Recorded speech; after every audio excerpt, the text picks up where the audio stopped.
Hey guys, अगर आप भी लैंड या परचेज बाय करना चाहते हैं लेकिन बजट नहीं है तो आपके लिए लैंड परचेज लोन यानी प्लॉट लोन एक बेस्ट ऑप्शन हो सकता है। लेकिन बहुत सारे कंफ्यूज रहते हैं कि लैंड परचेज लोन क्या होता है, इसकी क्या एलिजिबिलिटी क्राइटेरिया है एंड कौन कौन से डॉक्यूमेंट्स रिक्वायर्ड हैं। तो आज की इस वीडियो में मैं आपको A to Z सारे डिटेल्स बताऊंगा। तो कंप्लीट डिटेल्स के लिए वीडियो को एंड तक बने रहें और अभी तक आपने चैनल को सब्सक्राइब नहीं किया तो चैनल को सब्सक्राइब एंड वीडियो को एक लाइक कर दें। गाइस, सबसे पहले हम यह समझते हैं कि लैंड परचेज लोन क्या होता है। तो लैंड परचेज लोन एक टाइप का लोन होता है जिसे प्लॉट खरीदने के लिए हमें मिलता है और जो भी NBFC या जो बैंक या फाइनेंशियल इंस्टीट्यूशंस है वो कुछ इंटरेस्ट रेट पे वो आपको लैंड परचेज लोन वो प्रोवाइड करती है। लेकिन गाइस, जो लैंड परचेज लोन है ये होम लोन से थोड़ा डिफरेंट होता है। इसमें कुछ सिमिलरिटीज भी है तो कुछ डिसिमिलरिटीज भी है। जैसे अगर हम बात करें तो जो लोन होम लोन है ये आपको कोई भी घर परचेज करने के लिए या कंस्ट्रक्शन के लिए मिलता है, लेकिन जो लैंड परचेज लोन है ये आपको सिर्फ प्लॉट खरीदने के लिए आपको ये मिलता है। हाँ, लेकिन फ्यूचर में आप ये कि जिस भी प्लॉट को आपने परचेज करा है उसका यूज फ्यूचर में आप अपने घर बनाने के लिए कर सकते हैं। साथ में एक और चीज है कि जो लैंड परचेज जो लोन है इसका इंटरेस्ट रेट होम लोन के इंटरेस्ट रेट के कंपैरिजन में थोड़ा ज्यादा होता है और साथ में इसका जो टेन्योर है वो भी थोड़ा कम होता है। गाइस, अब सवाल उठता है कि इंटरेस्ट रेट कितने होते हैं। तो जो लैंड परचेज यानी प्लॉट लोन का जो इंटरेस्ट रेट है ये होम लोन के कंपैरिजन में थोड़ा हाई होता है और ये अराउंड आपका 8.15% से ये मोस्टली बैंक का ये स्टार्ट होता है। और जो लैंड परचेज या प्लॉट लोन जो आप ले रहे हैं तो इसका जो भी लोन का जो अमाउंट है वो जो भी एप्लीकेंट है उसकी credit history, repayment capacity and उसकी जो भी फाइनेंशियल जो कंडीशन है उसको देख के ही वो जो भी इंटरेस्ट अमाउंट है वो डिसाइड होता है। गाइस, इसके साथ ही एक बहुत इंपॉर्टेंट चीज है वो है LTV रेशियो यानी लोन टू वैल्यू रेशियो।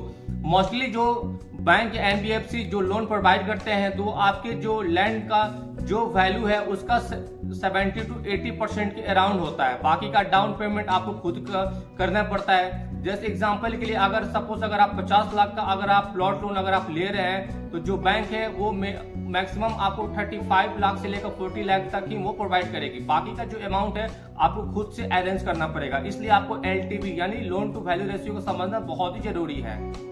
तो गाइस, अगर आप लैंड परचेज लोन यानी प्लॉट लोन अगर लेना चाहते हैं तो आपको एलिजिबिलिटी क्राइटेरिया जो है इसको भी समझना बहुत ही जरूरी है।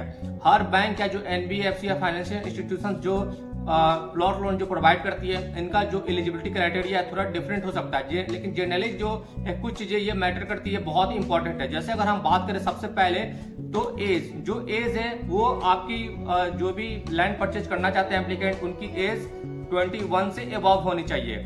उसके बाद अगर हम बात करें तो जो भी एप्लीकेंट है वो सैलरीड या सेल्फ एम्प्लॉयड होनी चाहिए।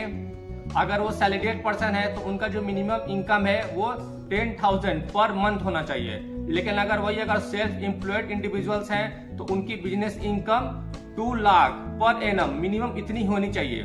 साथ में गाइस क्या है कि क्रेडिट स्कोर जो एप्लीकेंट है उनका एक गुड क्रेडिट स्कोर होना चाहिए। अगर वो उनका क्रेडिट स्कोर 750 प्लस है तो ये बहुत ही बेस्ट रहेगा। लैंड टाइप, तो अगर जो लैंड टाइप है तो अगर जो ये लैंड परचेज लोन है ये एग्रीकल्चर लैंड के लिए नहीं होता, ये सिर्फ रेसिडेंशियल प्लॉट के लिए मिलता है। और income proof, guys income proof के लिए अगर हम बात करें तो सैलरीड एम्प्लॉय के लिए salary slip, ITR and form 16 बहुत ही मैंडेटरी है। और अगर आप सेल्फ एम्प्लॉयड है तो आपके पास ITR एंड बिजनेस प्रूफ होना चाहिए। तो गाइस, अगर आप भी लैंड परचेज लोन यानी प्लॉट लोन अगर लेना चाहते हैं तो आपको कुछ इंपॉर्टेंट डॉक्यूमेंट्स रेडी रखने चाहिए।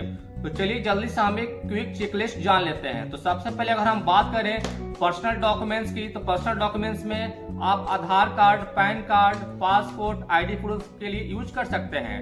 एड्रेस प्रूफ के लिए आप इलेक्ट्रिसिटी बिल, रेंट एग्रीमेंट का यूज कर सकते हैं। और साथ में आपके पास passport size photograph and duly filled application form होना चाहिए। अब वही अगर हम बात करें इनकम डॉक्यूमेंट्स की तो इनकम डॉक्यूमेंट्स के लिए अगर आप सैलरीड पर्सन है तो आपके पास latest salary slips, ITR and form 16 होना चाहिए। अगर हम बात करें सेल्फ एम्प्लॉयड के लिए तो उनके पास business registration, ITR, bank statement के साथ आपके पास GST रिटर्न भी होना चाहिए। और लास्ट में अगर हम बात करें गाइस प्रॉपर्टी डॉक्यूमेंट्स की तो प्रॉपर्टी डॉक्यूमेंट्स के लिए आपके पास सेल एग्रीमेंट, टाइटल डीड या आपके पास जो लैंड टैक्स रिसिप्ट है, ये जो भी चीजें सारे डॉक्यूमेंट्स आपके पास होने चाहिए। गाइस बहुत सारे लोग home loan and land purchase loan में कंफ्यूज रहते हैं, तो चलिए इसके डिफरेंसेस को हम जान लेते हैं। जैसे अगर हम बात करें तो जो होम लोन है इसका जो मेन पर्पस होता है कि इसका यूज करके आप कोई भी रेडीमेड होम आप बाई कर सकते हैं या कोई आप जो घर है उसको कंस्ट्रक्ट कर सकते हैं। लेकिन लैंड परचेज लोन के थ्रू आप सिर्फ लैंड ही, आप रेसिडेंशियल जो प्लॉट है उसको आप परचेज कर सकते हैं। जो एलटीवी रेशियो है होम लोन का ये अप टू 80% से लेकर 90% तक होता है, लेकिन लैंड परचेज लोन का एलटीवी जो है ये अप टू 70% होता है। टेन्योर की बात करें तो होम लोन का अराउंड 30 इयर्स होता है, लेकिन लैंड परचेज लोन का जो टेन्योर है ये अप टू 15 इयर्स हो सकता है। टैक्स बेनिफिट, होम लोन पे क्या है कि आपको टैक्स बेनिफिट आपको मिलता है, लेकिन लैंड परचेज लोन पे टैक्स बेनिफिट जो है वो एप्लीकेबल नहीं होता। अगर हम लास्ट में बात करें फोरक्लोजर चार्जेस की, तो जो होम लोन है इसमें फोरक्लोजर चार्जेस नहीं होते, लेकिन जो अगर आप लैंड परचेज लोन ले रहे हैं तो ये जो फोरक्लोजर चार्जेस है ये अराउंड 2% से लेकर 5% तक हो सकते हैं। तो गैस ये जो भी LTV ratio, tenure, tax benefit, foreclosure जो चार्जेस है ये टाइम टू टाइम ये अपडेट होते रहते हैं, तो इनमें थोड़ा डिफरेंस हो सकता है। How to apply for land purchase loan, guys अगर आप भी लैंड परचेज लोन यानी प्लॉट लोन अगर लेना चाहते हैं तो इसके लिए आप ऑफलाइन या ऑनलाइन दोनों तरीके से आप अप्लाई कर सकते हैं।